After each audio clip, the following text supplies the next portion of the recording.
To help us understand what this agreement means, we're joined on Skype today by David Straub. Mr. Straub is Associate Director of the Korean Studies Program at the Walter H. Shorenstein Asia Pacific Research Center at Stanford University. Among other diplomatic jobs, he was head of the political section at the U.S. Embassy in Seoul and ran the State Department's Korea desk in Washington, D.C. Thanks for joining us today, David. Thank you.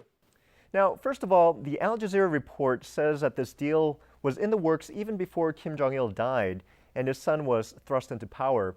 What can you tell us about that? Well, that's basically correct. The U.S. and North Korea were negotiating last year, and I think they were close to finalizing this agreement during the month of November, just before Kim Jong-il died. So I think the fact that they've now finalized the agreement suggests that there's a great deal of continuity in North Korea under the new leadership.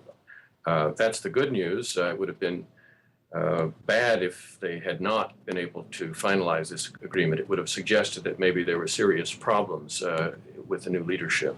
So Kim Jong-un isn't exactly making a U-turn in terms of policy, but have circumstances in North Korea changed or worsened in the past year such that the regime is now more anxious to make a deal now rather than later?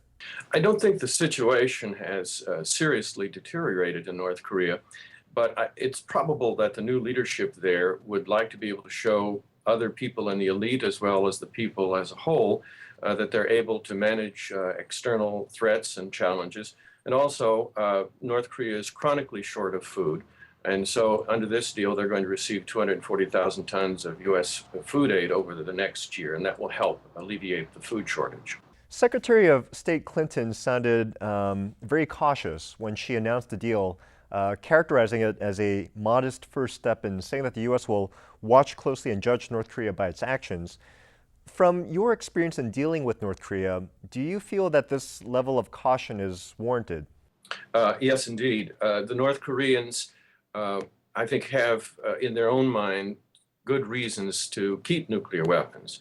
Now, over the years, they've negotiated with the U.S. and others about eventually giving up those weapons. But so far, all they've been willing to do is negotiating suspension of various programs, various kinds of talks on the margins that have never led to them completely giving up their nuclear weapons. In the meantime, they get various concessions and aid. So, yes, we need to be realistic and cautious in dealing with the North Koreans. In contrast to the U.S., which gave a much more tepid and cautious tone, North Korea, by contrast, seemed a lot more positive when it released its statement about the moratorium. Was there anything about the statement that surprised you? In the North Korean statement, they do say that when six-party talks are resumed, that the priority will be put on lifting sanctions on North Korea and providing North Korea with light water nuclear reactors to provide energy. Now, that's not in the American statement. And in fact, if you look at the North Korean statement, it doesn't say that there was agreement with the United States about this point. This is the North Koreans putting their negotiating position on the record. A moratorium on the nuclear program and missile testing implies that the stoppage is just temporary and that it could resume at some future point in time. What do you think the U.S. could do to try to facilitate a more permanent solution? Well, the moratorium is indeed just a temporary measure. In fact, in the North Korean statement, it says that the moratorium on nuclear tests and missile launches will continue only as long as the talks are continuing. That means continuing, obviously, to North Korea's satisfaction. So, but what this does do is move us a step closer to being able to hold another round of six-party talks in Beijing on ending North Korea's nuclear weapons programs. When we get there, if and when we get there, then it will be up to the six parties to have some very tough negotiations to try to reach a comprehensive agreement that will finally end North Korea's weapons programs.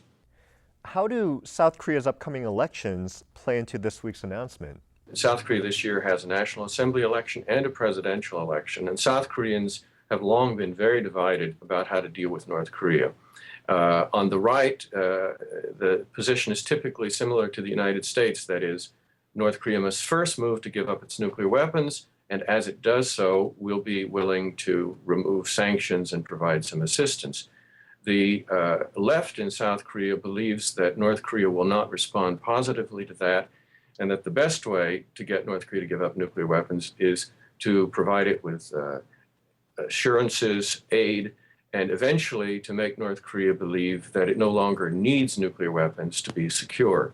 There's a possibility that the left will win these elections in South Korea, and if they do, they're going to pursue that kind of a policy, which usually is called a sunshine policy. That's significantly different than the policy of the Obama administration or previous US administrations for the most part. So by having these talks with the North Koreans and possibly resuming six-party talks, the United States will be in a better position to try to cooperate with its South Korean ally if the progressives do win these elections this year. Thanks, David. David Straub is a former diplomat and Korea expert. In 2009, he helped Bill Clinton gain the release of two American reporters who'd been captured on the border with China.